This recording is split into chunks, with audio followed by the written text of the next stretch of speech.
Magandang umaga sa ating lahat. Narito ang weather update sa araw ng Lunes, February 9, 2026. Dahil sa shear line, nakakaranas po tayo ng maulap na kalangitan at may mga pag-ulan sa malaking bahagi ng Bicol Region at kasama rin ang Visayas. Samantala, yung amihan ay nakakapekto sa malaking bahagi ng Luzon. Kaya kaninang madaling araw, nakaranas tayo ng malamig na panahon, lalo na po dito sa Metro Manila. Sa lukuyan ay wala pong LPA o bagyo sa dagat Pasipiko, lalong-lalo na sa loob ng ating Philippine Area of Responsibility. Itong shear line ay inaasahan na makakapekto pa rin sa Southern Luzon at Visayas bukas at sa Miyerkules. At yung amihan ay patuloy pa rin makakaapekto sa malaking bahagi ng Luzon kasama ang Metro Manila. At sa lagay na panahon ngayong araw, halos buong Luzon ay makakaranas ng maulap na kalangitan. Asahan ang mga mahihina hanggang sa katamtamang pag-ulan sa Cagayan Valley, Aurora at Quezon. Maraming ulan ang inaasahan sa malaking bahagi ng Bicol Region, lalo-lalo na sa Albay, Sorsogon at Catanduanes. Sa lalabing sa Metro Manila, fair weather po tayo. Ibig sabihin ay bahagyang maulap hanggang sa maulap ang kalangitan. Pero may tsansa pa rin ng mga isolated na mga pag-ulan. Ang agwat ng temperatura sa Metro Manila ay 24 hanggang 27 degrees Celsius. Sa mga nagtatanong kung gaano kalamig ang panahon doon sa Baguio City, ang agwat ng temperatura ngayong araw, inaasahan po natin nasa 15 hanggang 24 degrees Celsius. Sa Tagaytay, 22 hanggang 27 degrees Celsius. Dako tayo sa Visayas at Mindanao.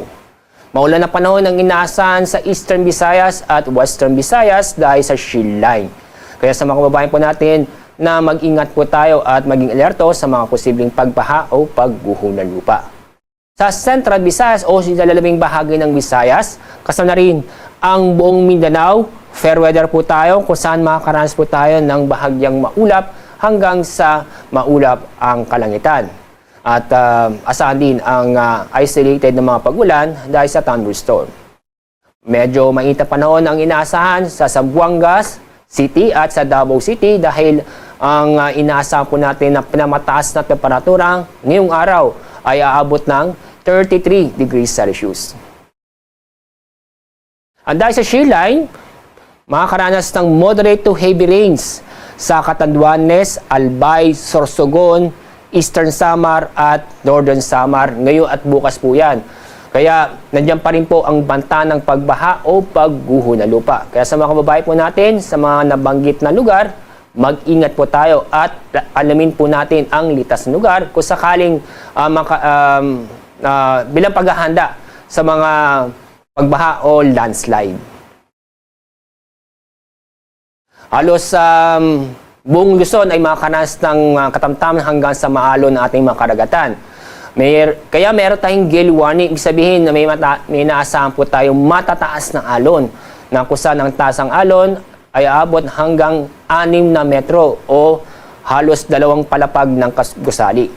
Ang mga seaboard na sa ilalim ng gale warning, itong buong seaboard ng Northern Luzon, Eastern seaboard ng Central Luzon, at Eastern seaboard ng Southern Luzon.